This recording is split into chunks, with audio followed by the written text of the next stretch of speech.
What happens when one of the most beloved talk show hosts in the world comes face to face with royal entitlement gone completely off the rails? It only took 37 seconds for Prince Harry to destroy any goodwill he had left and get himself thrown off the Graham Norton show in the most spectacular fashion television has ever witnessed.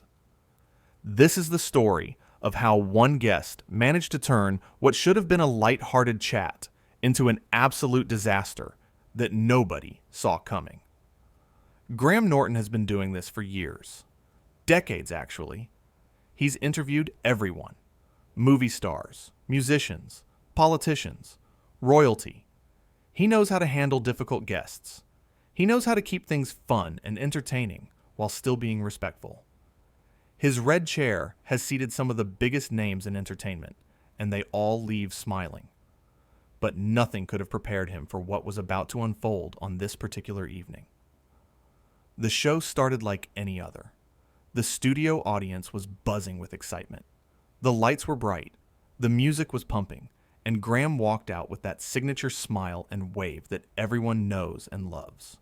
He made his usual jokes, got the crowd warmed up, and then it was time to introduce the guest everyone was waiting for. "Please welcome Prince Harry," the audience erupted. Applause filled the studio. Harry walked out, waving to the crowd, taking his seat on the famous couch. Everything seemed normal. Everything seemed fine.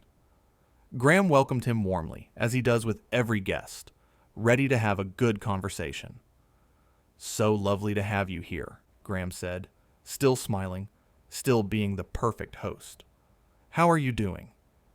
And that's when things started to feel different. Harry didn't answer right away. He looked around the studio with this expression that was hard to read. Not quite happy, not quite comfortable. Just off. "Yeah, I'm here," Harry said flatly. Graham, being the professional he is, laughed it off. "Well, yes, you certainly are. And we're thrilled about that. Now, I wanted to ask you about—" "Can we talk about something else?" Harry interrupted. The audience went quiet. You could feel the shift in energy. Graham hadn't even finished his question yet. He hadn't asked anything controversial or difficult. He was literally just starting the conversation. "Of course," Graham said smoothly, not missing a beat. "What would you like to talk about?" "I don't know. That's your job, isn't it?" Harry shot back. Now, if you've ever watched the Graham Norton show, you know that Graham is quick. He's witty. He can handle awkward moments and turn them into comedy gold, but even he seemed taken aback by the tone. Still, he kept going. "Right then, let's talk about your recent projects. You've been working on some really interesting things." "Have I?" Harry interrupted again. "Or is that just what you've been told to say?" The audience was completely silent now.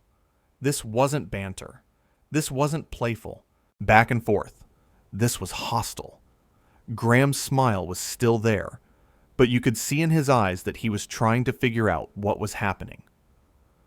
"I'm sorry," Graham said, giving Harry a chance to clarify, to maybe walk it back. "You people in the media, you all have your scripts, don't you? Your little narratives. You don't actually care about having real conversations." Graham sat back slightly.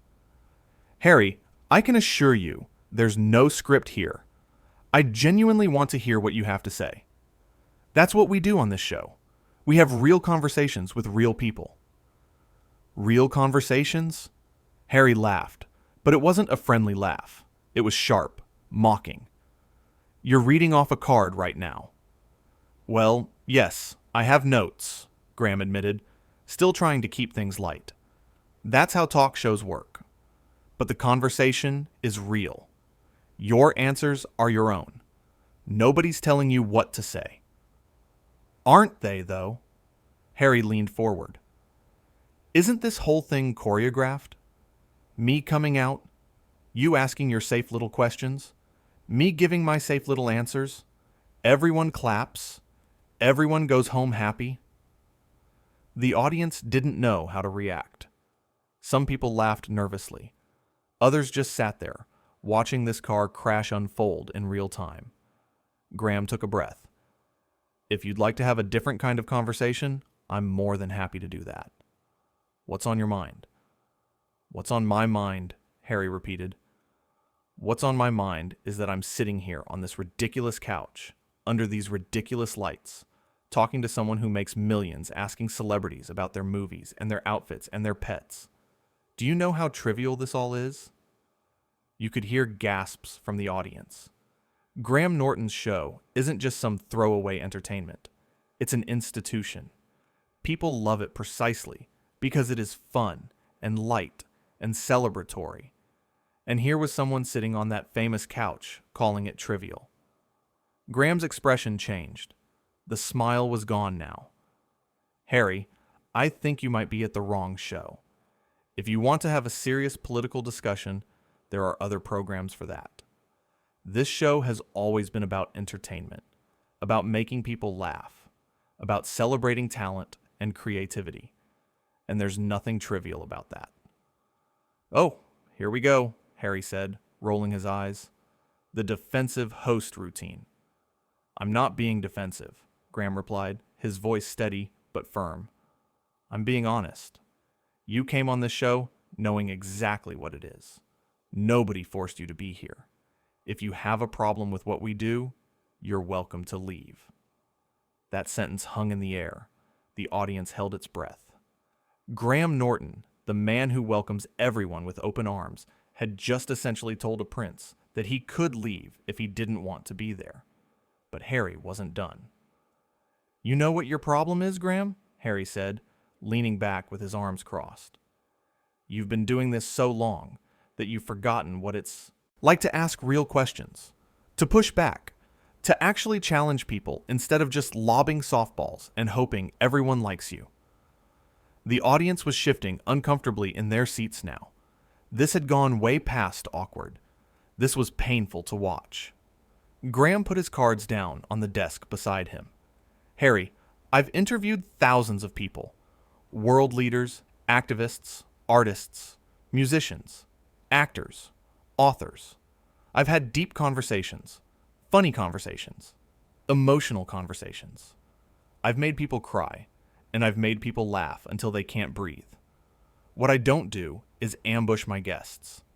I don't invite someone onto my show just to tear them down. That's not who I am, and that's not what this show is about. Maybe it should be, Harry said coldly.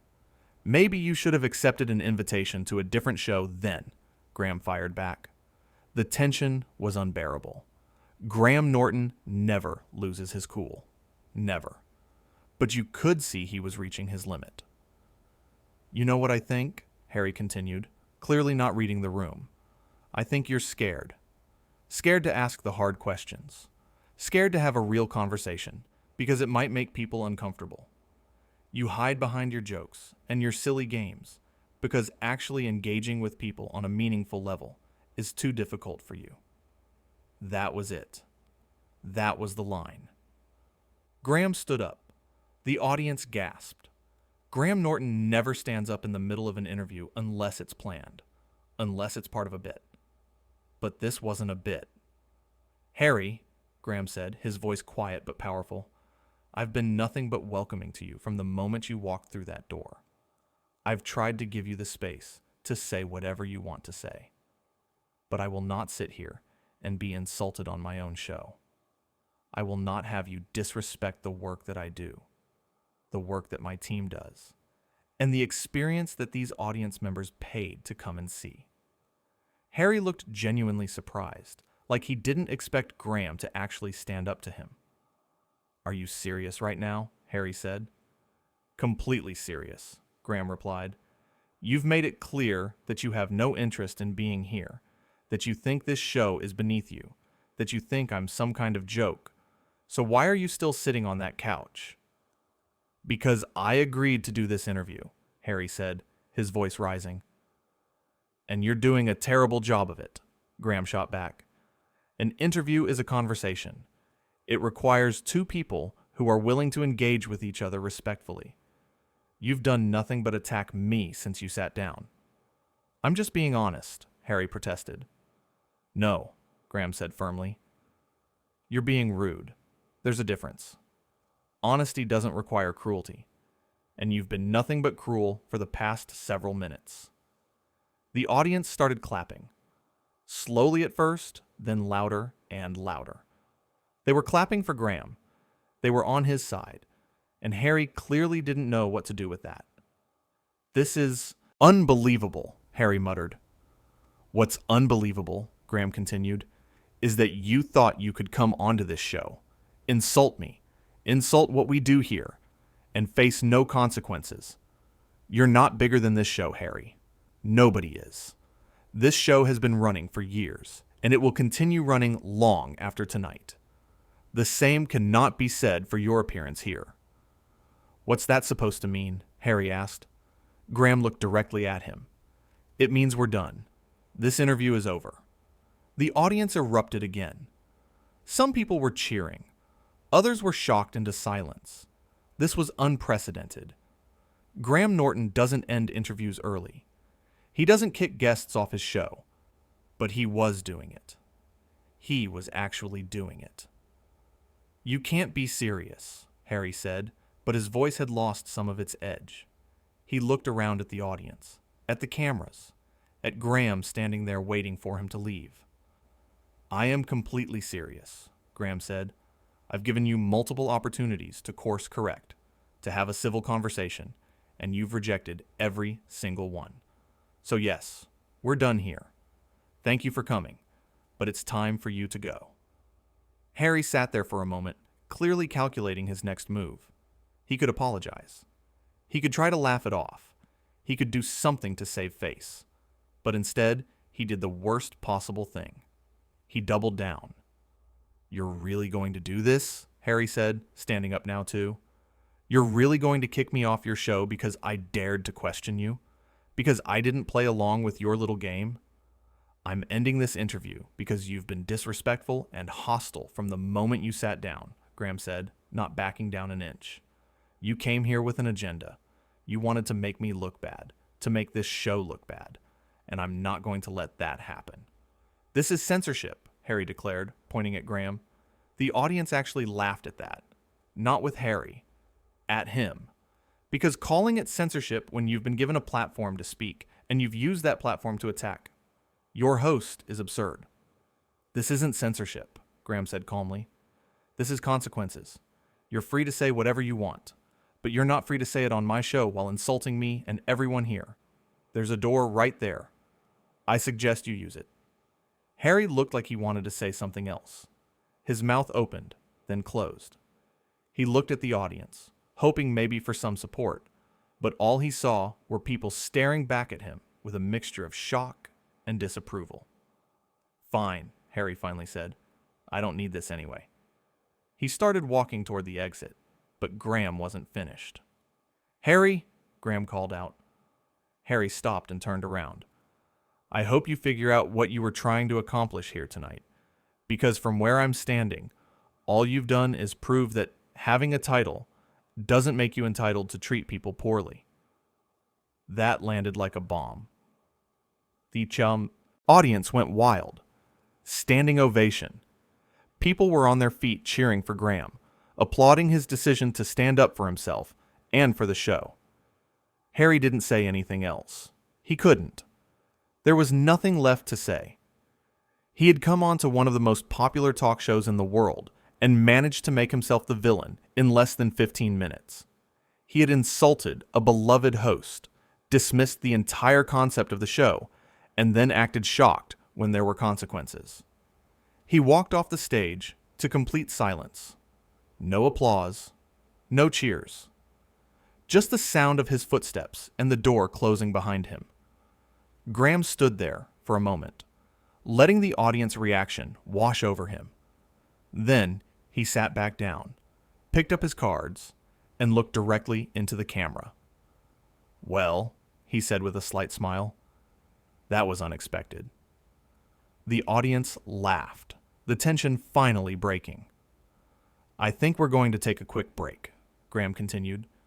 And when we come back, we'll have some actual guests who want to be here and who understand what a conversation is. more laughter, more applause. Graham had handled it perfectly. He had been patient, he had been professional, and when pushed too far, he had stood his ground. He hadn't been cruel. He hadn't been petty. He had simply refused to be disrespected on his own show. As the show cut to commercial, you could see Graham taking a deep breath. This wasn't how he wanted the evening to go. This wasn't the kind of television he likes to make. But sometimes, standing up for yourself and your values means making difficult decisions. The crew gathered around him, making sure he was okay. His team had his back, just like the audience had his back, just like viewers at home would have his back when this aired. Because what people saw wasn't Graham Norton being difficult or unreasonable. What people saw was a professional who tried everything to make an interview work, and who, when faced with continued hostility, made the tough call to end it. Harry had walked into that studio thinking he was going to make some kind of point. Maybe he wanted to show that he wasn't going to play by the usual rules. Maybe he thought he was being edgy or provocative.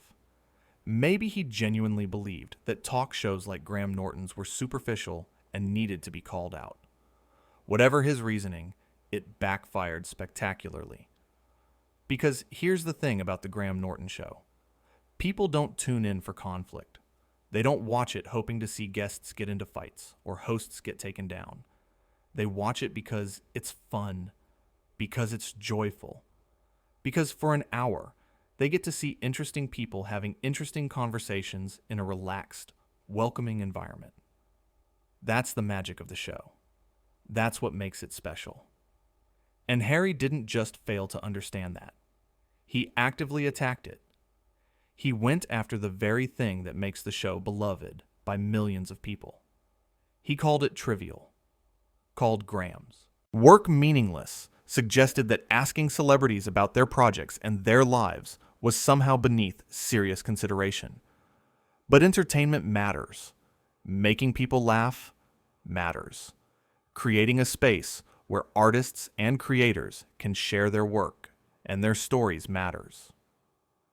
Graham Norton has built a career, an empire really, on understanding that fundamental truth. And he wasn't about to let someone come onto his show and tear that down. The fact that it was Prince Harry made it more shocking, but it didn't change the calculus. Royal or not, famous or not, everyone who sits on that couch is expected to show basic respect, not reverence, not worship, just respect. The kind of respect you'd show to anyone who invited you into their space and gave you a platform to speak. Harry didn't do that. From his very first answer, he made it clear that he didn't want to be there, that he thought the whole thing was a waste of time, that he had contempt for the format and for Graham himself. And when Graham tried to salvage the situation, tried to find common ground, tried to have the kind of genuine conversation Harry claimed to want, Harry just escalated. Every response was more hostile than the last, every comment more dismissive. It was like watching someone deliberately sabotage themselves in real time. And the worst part was, he seemed to think he was winning.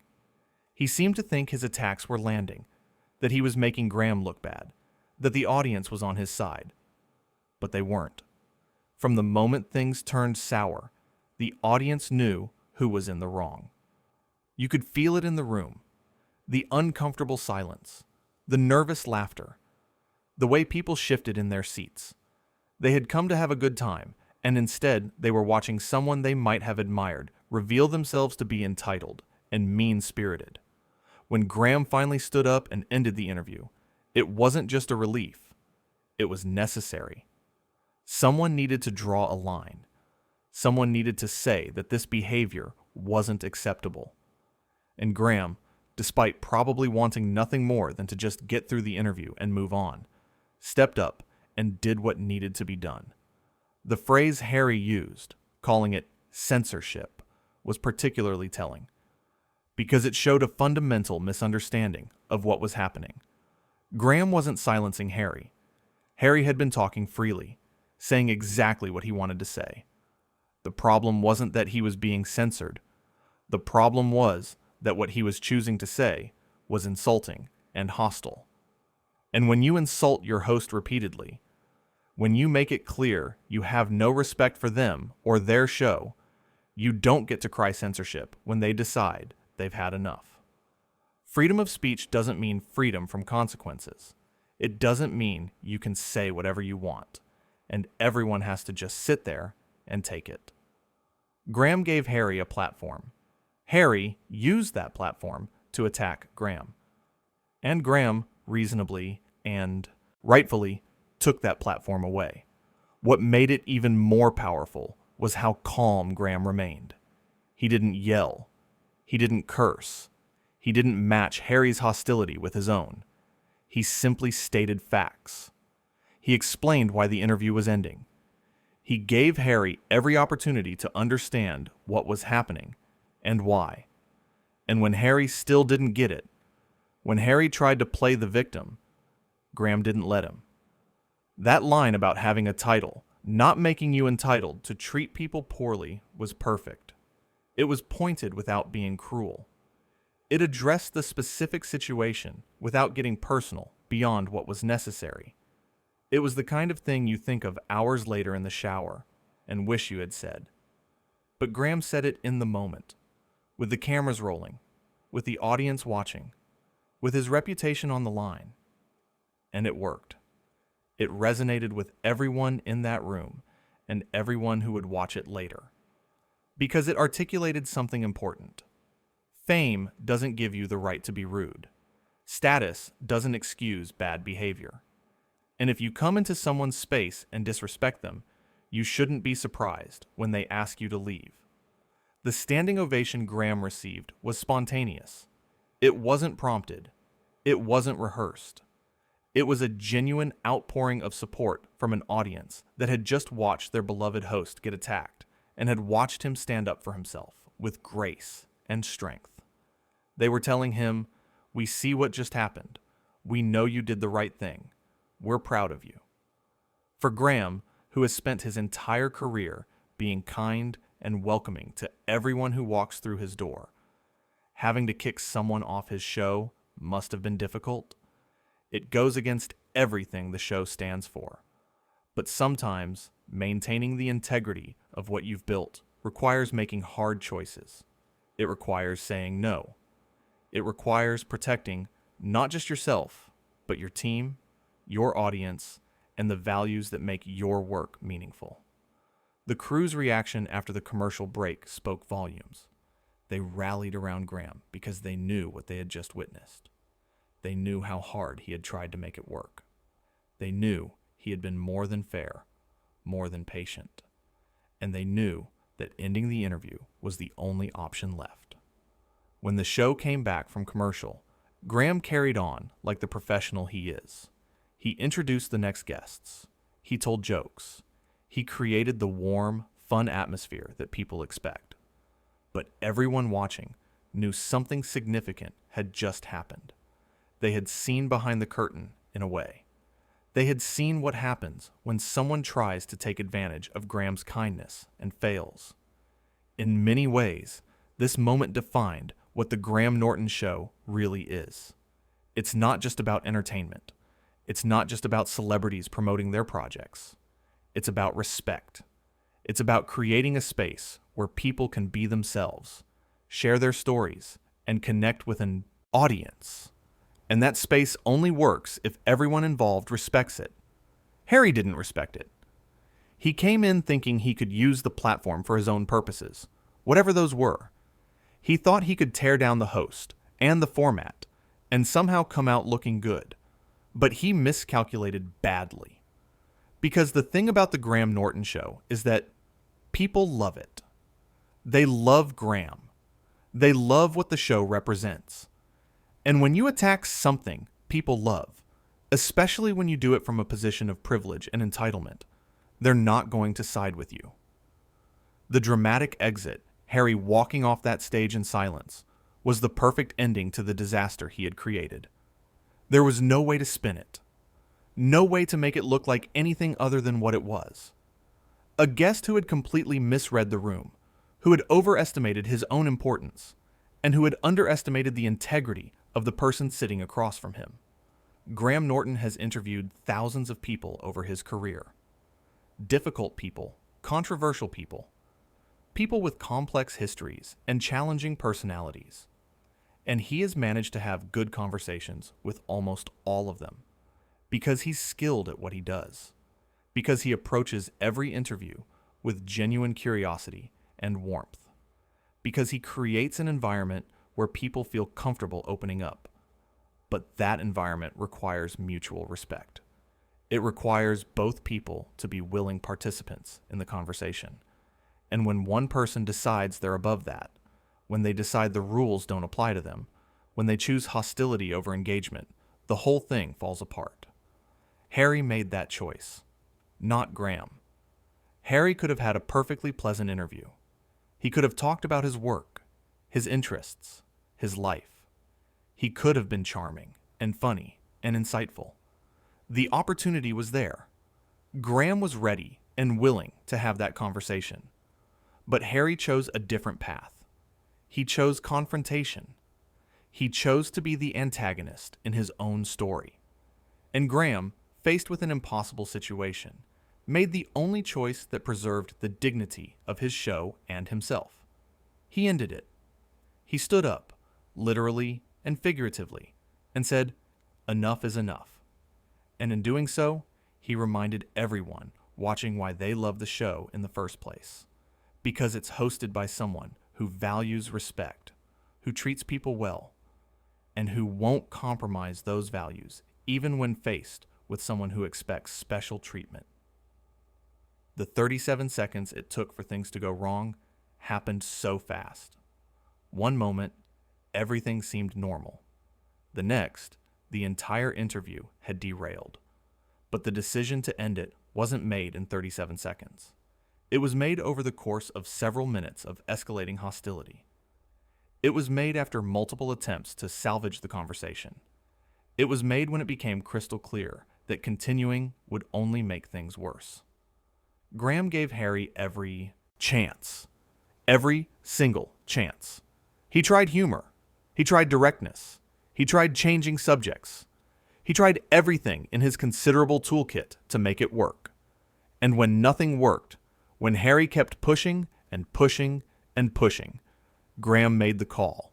Not out of anger, not out of ego, out of necessity. That's what made it so powerful. There was no pettiness in the decision, no revenge, just a simple recognition that the interview had become untenable and needed to end. And the way Graham did it, with clarity and firmness, but without cruelty, showed exactly the kind of person he is. Someone who knows their worth. Someone who won't be pushed around.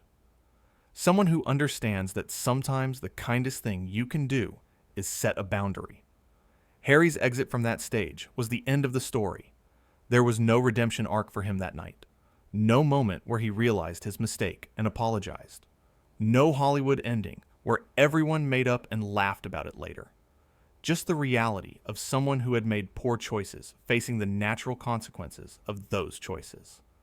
Just the sound of a door closing and a host taking a deep breath before continuing with his show. And Graham did continue, because that's what professionals do. They handle the crisis and they move on. They don't let one bad interview destroy the entire evening. They protect their audience's experience. They fulfill their commitments. They show up and do the work even when it's hard. The audience that night got more than they bargained for. They came expecting laughs and celebrity stories. They got that eventually. But they also got to witness something rare and remarkable. They got to see someone stand up for themselves in real time. They got to see integrity in action. They got to see what happens when kindness is mistaken for weakness, and that mistake is corrected. For Graham Norton, it was probably one of the most difficult moments of his career, but it was also, in a way, one of his finest. Because he showed that being a good host doesn't mean being a doormat.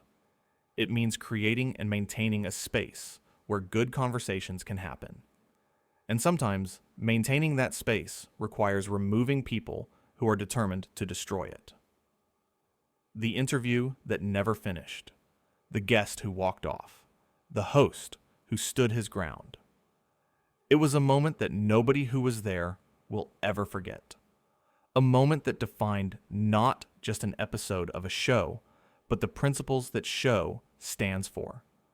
A moment that reminded everyone watching that respect goes both ways, that platforms come with responsibilities, and that sometimes the bravest thing you can do is simply say no